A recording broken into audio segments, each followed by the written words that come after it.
Tu viens? Bah non, je peux pas, j'ai Sciences Co. Bienvenue dans ce nouvel épisode. Aujourd'hui, nous avons la chance de rencontrer Diane Sammin, qui est doctorante en psychologie sociale à l'université d'Artois, dans le laboratoire Sherpa. Bonjour Diane. Bonjour. Alors, nous nous connaissons car nous sommes toutes les deux adhérentes de l'association Apprendre et former avec les sciences cognitives. Et aujourd'hui, tu vas nous parler de ton sujet de recherche. C'est ça. Donc vraiment un grand merci de prendre ce temps parce que rencontrer des chercheurs, pour nous, c'est quelque chose de très précieux. Merci à vous. Alors, est-ce que tu peux commencer par nous présenter ton sujet de thèse ? Oui. Alors, mon sujet de thèse se porte sur la création d'interventions en psychologie sociale appliquées dans les classes sur l'état d'esprit de développement au collège et en classe préparatoire. On va essayer de regarder quelles interventions sont les plus efficaces pour les élèves et pour les professeurs. Et on va également mesurer si ces interventions-là ont bien marché du coup. Tu parles d'état d'esprit de développement, donc on utilise parfois le terme anglais de growth mindset.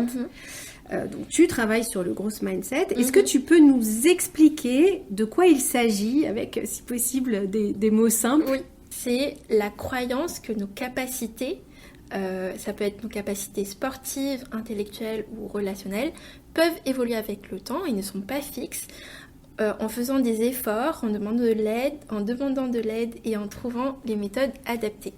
Donc c'est un concept qui a été théorisé dans les années 90 par la psychologue et la chercheuse Carol Dweck, notamment dans son livre très intéressant « Changer d'état d'esprit ». L'opposé de l'état d'esprit de développement, du growth mindset, c'est le fixed mindset. En français, l'état d'esprit fixe. Du coup, c'est l'inverse. Donc, le fait de croire que nos capacités intellectuelles, sportives et relationnelles sont immuables, fixes et innées. Alors, c'est vrai que le nom de Carol Dweck est un nom qu'on va croiser très vite quand on s'intéresse à ces thématiques-là. Est-ce que tu peux nous expliquer un peu comment cette chercheuse a théorisé ce concept ? Oui, alors du coup c'est hyper intéressant. De base, elle n'était pas du tout partie sur la croyance qu'on a sur nos capacités. Elle est partie sur l'estime de soi parce que dans les années 90, surtout en psychologie, il y a eu un gros mouvement sur l'estime de soi, assez important, etc. Elle s'est demandé ce qui se passait si on allait augmenter l'estime de soi des élèves en leur disant « tu es intelligente, tu es forte en maths, tu es douée en anglais, en sport, etc. » On pensait que ça allait booster du coup l'estime de soi des élèves, qu'ils allaient prendre confiance en eux, qu'ils allaient avoir de meilleures notes, de meilleures performances. Et c'est pas du tout ce qu'elle a trouvé. Elle a trouvé que ces élèves allaient accepter de ne pas être bons dans certaines matières et ne pas du tout se confronter à la difficulté. Ils vont juste abandonner. Ils avaient peur des défis, de montrer qu'ils n'étaient pas intelligents, pas à la hauteur de ce qu'on leur disait, qu'ils allaient abandonner devant des tâches exigeantes et dures, de peur de paraître bêtes, par exemple. Avec ce cheminement de pensée, elle s'est demandé, mais du coup, c'est hyper bizarre. Pourquoi est-ce qu'il y a des personnes qui ne vont pas abandonner et des personnes qui vont continuer à persévérer ? Et c'est comme ça qu'elle a théorisé les états d'esprit, donc du coup les croyances sur nos capacités. Et elle s'est demandé la différence entre l'élève qui va persévérer et l'élève qui va abandonner. Et ça tient surtout de la croyance de ces élèves sur leurs propres capacités, sur leur intelligence par exemple. Ce concept de growth mindset, d'esprit de développement, il découle de ces recherches, d'un cheminement intellectuel par rapport à des hypothèses qui n'ont pas été confirmées. C'est ça. Et du coup, il fallait un petit peu expliquer quelque chose qui pouvait peut-être paraître à l'époque comme un paradoxe. C'est ça, exactement. Du coup, est-ce que tu peux nous préciser quelle est la différence concrètement entre un état d'esprit de développement et un état d'esprit fixe ? Oui, alors ce que je vais faire, c'est donner des petits exemples, ça va être beaucoup plus parlant. Quand on perçoit, par exemple, on va prendre l'intelligence, quand on perçoit l'intelligence comme innée, comme un don inné, comme un talent qui ne peut pas du tout changer, qui est immuable, on va vouloir prouver qu'on est intelligent. D'accord.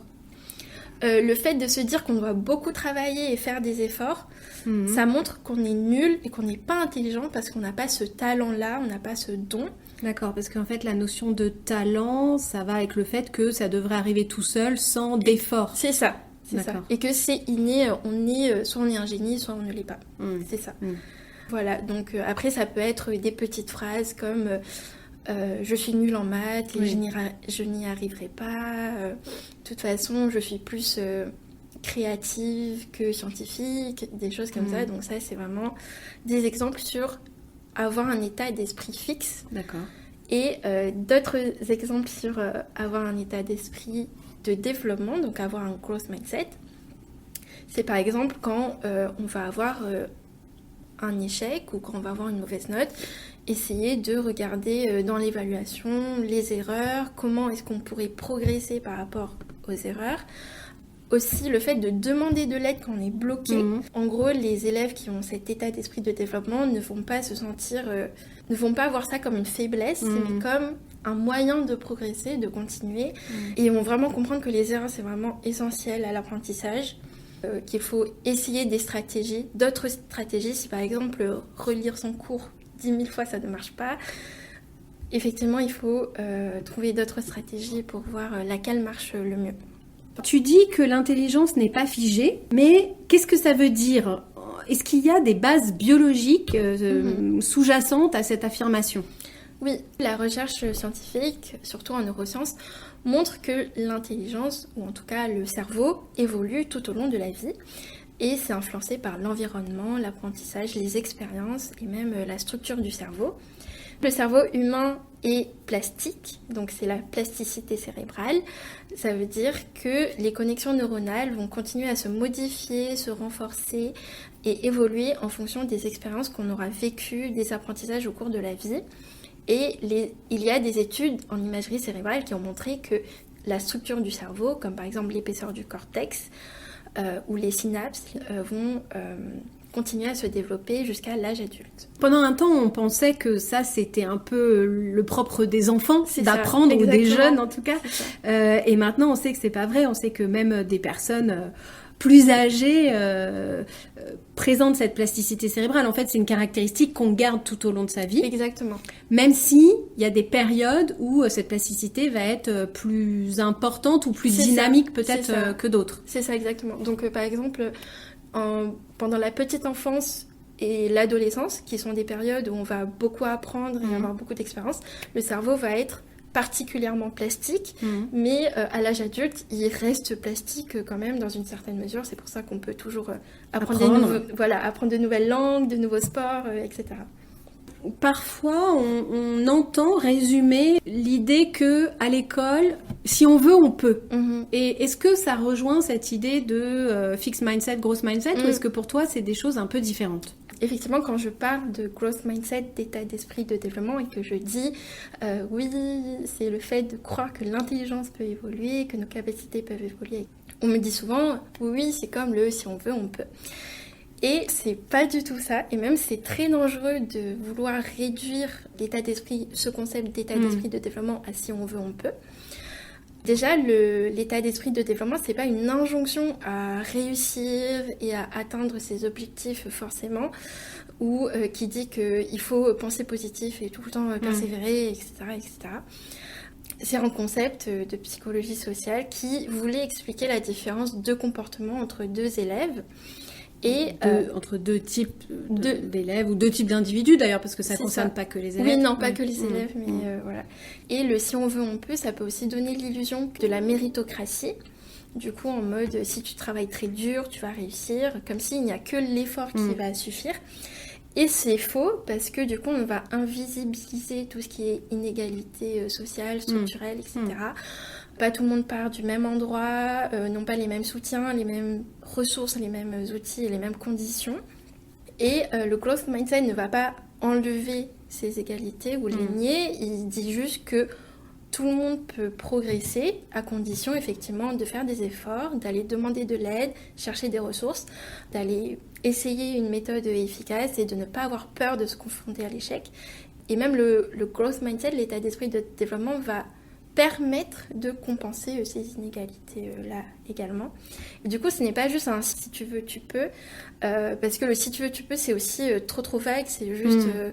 Et puis, il y a juste la notion de volonté. Exactement. Du coup, on met énormément la charge, la responsabilité sur l'individu. Sur l'individu, alors que là, justement, on dit que c'est important d'aller chercher de l'aide, d'avoir du soutien, d'avoir des ressources, la bonne stratégie, voilà. etc. Et les bonnes stratégies. Exactement. Donc c'est vrai que nous, au sein ici des réseaux sciences cognitives, on essaie de porter l'idée ou de contribuer à cette idée qu'il y a des stratégies plus efficaces que d'autres. Oui. Et donc c'est important qu'on les connaisse, que les élèves les connaissent. Exactement, et puissent utiliser des stratégies efficaces. Il ne s'agit pas seulement de passer du temps à faire des choses, encore faut-il faire les bonnes choses. Exactement. Avec la bonne... par exemple, comme tu disais, la bonne relation à l'erreur. Enfin, par exemple, la relation à l'erreur, c'est quelque chose de très important, mais c'est pas forcément facile à vivre au quotidien. Non, le rapport à l'erreur. Ça ne l'est pas du tout. Donc, on est d'accord pour dire que Growth Mindset, c'est pas simplement travailler dur. Non, ce n'est pas du tout ça. Et voilà, c'est pas dire que l'effort suffit. Juste persévérer suffit. Parce que c'est juste un ingrédient qui est très important, mais ce n'est pas que ça. Du coup, il y a le type d'effort. Est-ce que c'est la bonne stratégie? Il y a, quand on va demander de l'aide, on va demander du feedback qui va nous être utile et constructif. Est-ce que j'ose poser des questions, me confronter à mes limites, à ce que je ne sais pas et me confronter à ce que je paraisse pas intelligent, du coup. Oui, c'est vrai que même nous, en tant qu'adultes, on a des réticences parfois à poser des questions parce qu'on se dit, oh là là, si je pose cette question, ils vont se dire que ça, je le sais pas. Oui. C'est pas évident. Et déjà, on peut le ressentir, nous, en tant qu'adultes. Alors, on se dit, bon, bah, les jeunes ou les enfants, il n'y a pas de raison qu'ils le ressentent pas non plus. Et c'est vrai que là, du coup, l'accompagnement de l'enseignant, la posture bienveillante, l'accueil de ces questions, la manière dont, lorsque les élèves osent les poser, la manière dont elles vont être accueillies dans la classe, va contribuer à cette ambiance de bienveillance et au fait que les élèves vont oser poser leurs questions. C'est ça. C'est là où l'analyse de ces pratiques professionnelles, elle est importante parce que, en effet, comme tu le dis, parfois, il y a un écart entre le discours qui est un peu tenu, voilà, il faut oser poser des questions, l'erreur fait partie de l'apprentissage, et puis des petits gestes, ne serait-ce que le ton parfois avec lequel on accueille une erreur ou une question, ne serait-ce que parfois un élève qui dit quelque chose et on peut, sans s'en rendre compte, lever les yeux au ciel, avoir un petit soupir, et c'est vrai que c'est des petites choses, enfin ça a l'air d'être des petites choses, mais finalement c'est important d'avoir une cohérence entre le discours porté et les actions. Oui. C'est vrai que c'est pas toujours facile. Non, c'est pas facile. Voilà. Donc en tout cas, le cœur du message, il me semble, c'est qu'on peut tous apprendre à apprendre et on peut tous progresser. Alors, est-ce que tu peux nous expliquer maintenant sur les recherches qui ont été menées, qu'est-ce qu'elles montrent sur les effets du growth mindset sur les apprentissages? L'étude PISA de 2018-2019 ont montré que les élèves qui avaient un état d'esprit de développement, un growth mindset, qu'ils allaient apporter des niveaux d'auto-efficacité plus élevés, qu'ils allaient aussi présenter plus de motivation, de persévérance et qu'ils allaient avoir moins peur de l'échec et également diminuer leur sentiment d'impuissance. Ils peuvent aussi avoir de meilleures notes, donc de meilleures performances académiques. Et après, parfois, ça peut aussi dépendre de quelques articles. Donc, selon les contextes culturels ou du protocole qui a été adopté par les chercheurs et les chercheuses, on ne va pas forcément trouver les mêmes effets. Mais de manière générale, alors, si je reprends l'exemple de PISA que tu présentais, PISA va faire des corrélations. Oui. D'accord, donc on a des résultats aux tests académiques, donc plus scolaires de PISA. On a des questionnaires auxquels les élèves répondent pour permettre d'identifier leur niveau d'état d'esprit fixe ou flexible, et puis il y a tout un tas de caractéristiques. Mais c'est vrai que ça fait uniquement, je dirais, des corrélations, c'est-à-dire qu'on met en lien. Oui. D'accord, mais il n'y a pas de relation, en tout cas par PISA, il n'y a pas de relation de cause à effet. Voilà, il n'y a pas de relation de cause à effet, mais surtout dans les articles où on va réaliser des interventions sur le growth mindset, là on va vraiment voir par exemple une augmentation des notes ou la non-diminution des notes. Du coup l'intervention va prévenir cette baisse. Mais du coup là c'est des articles dans lesquels ils prennent des élèves et ils font deux groupes. Un groupe qui va avoir une intervention sur le growth mindset et un groupe non. On va avoir un groupe qui va avoir une intervention sur growth mindset et un groupe qui va avoir une intervention sur le fonctionnement du cerveau. Du coup, on ne va pas parler du growth mindset, mais on va parler des lobes, des différents lobes du cerveau, de l'histoire de Phineas Gage, par exemple. Donc, quand même quelque chose d'intéressant, mais qui n'est pas en lien avec la perception de l'intelligence et de nos capacités. D'accord. Et donc sur ces études, qui sont donc avec une approche expérimentale et qui comparent deux groupes, est-ce que tu peux nous résumer un peu les principaux résultats qui sont mis en évidence par ces études ? Oui, dans ces études, il y a eu effectivement une non-diminution des notes. Il y a aussi eu plus d'ambition, par exemple, chez les élèves de 3e. D'accord. Donc chez les élèves de 3e, il y a une augmentation de l'ambition en termes d'orientation scolaire. C'est ça. D'accord. Ça, c'est des études qui ont été menées en France ? Alors, certaines en France ou... Oui, en France et aux États-Unis. Après, donc, il y a ces études qui sont ponctuelles, et puis ensuite, ces études, elles sont rassemblées dans des grosses études qu'on appelle les méta-analyses. Oui, concernant les méta-analyses sur le growth mindset, là, on a des conclusions un petit peu contradictoires parfois, avec certaines méta-analyses qui disent qu'il n'y a pas d'effets globaux, ou il y a des effets, mais vraiment sur certains types de publics. Il faut vraiment garder en tête que la psychologie et la psychologie sociale, on essaye d'étudier l'humain qui est très complexe et qui est impacté par beaucoup de facteurs. Dans les méta-analyses, ils vont prendre tous les articles qui parlent d'intervention de growth mindset, sauf qu'il n'y a pas forcément la même méthode entre les chercheurs et les chercheuses. Ce n'est pas forcément le même contexte culturel non plus. Et la manière de mesurer également, ce n'est pas non plus la même. Ça peut donner un effet très hétérogène, très mixte. Ces méta-analyses ont montré que ces interventions sur le growth mindset ont beaucoup plus bénéficié à des élèves vulnérables, à risque, donc ce sont des élèves de milieux défavorisés ou en minorité ethnique ou plus à risque de décrocher par exemple. D'accord, et donc justement, il me semble que ton projet de recherche pour de ta thèse, c'est de faire exactement ça, de tester l'effet d'intervention auprès d'élèves pour voir ce que ça a comme impact sur leur état d'esprit. Exactement, c'est ça. Mais la particularité, c'est que j'aimerais savoir l'impact de l'enseignant sur l'état d'esprit des élèves, parce que les élèves dans une classe, ils ne sont pas tout seuls. Et le rôle de l'enseignant et de l'enseignante peut être très important. Alors en quoi est-ce que justement ce rôle de l'enseignant peut être important ? En quoi l'enseignant peut impacter les croyances des élèves dans leurs capacités ? Il y a des études qui ont montré que plus le professeur, l'enseignant et l'enseignante, aura un état d'esprit de développement, donc plus il croira que les capacités intellectuelles peuvent se développer, et plus les élèves auront aussi tendance à le penser, et les interventions sur growth mindset pourront être plus efficaces et impactantes sur les élèves. D'accord. Et il y a une métaphore qui est très utilisée, c'est la métaphore de la graine et du sol fertile. Donc même si tu vas dire à l'élève que tes capacités intellectuelles peuvent évoluer et progresser, donc ça c'est la petite graine qu'on va donner à l'élève, mais s'il n'y a pas le terreau, le bon environnement et le sol fertile, on n'aura pas de plante, ça sera juste une petite graine qui va se dessécher sûrement.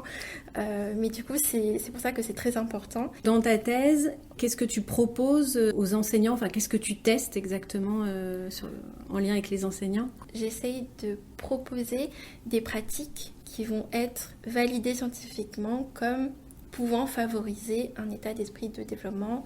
D'accord, tu peux nous donner des exemples ? Oui, je peux donner des exemples. Il faut vraiment avoir des messages très explicites, de penser que tous les élèves peuvent progresser par exemple, mais si on ne le dit pas assez aux élèves, ils ne vont pas s'en rendre compte. Vraiment le fait de dire qu'ils peuvent tous et toutes réussir, s'ils font des efforts évidemment, que s'ils bloquent, de ne pas hésiter à demander de l'aide, qu'ils croient en leur potentiel de progression, donner la possibilité de refaire certaines évaluations pour leur montrer qu'on va beaucoup plus valoriser le progrès que la note. Voilà, s'ils peuvent retravailler une première fois l'évaluation et la refaire, voilà, ça peut montrer ça.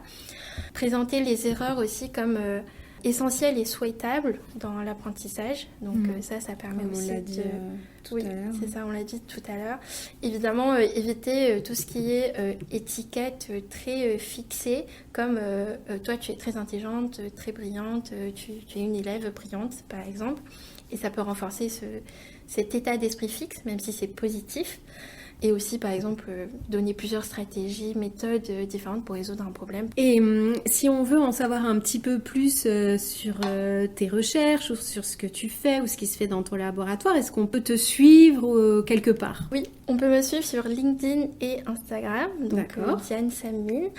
Et j'en profite aussi pour appeler à la participation de collèges, donc surtout de classes de 6e et de classes préparatoires, donc CPGE ou classes de prépa intégrée, pour récolter pour ma thèse qui va se dérouler à la rentrée là en septembre 2025.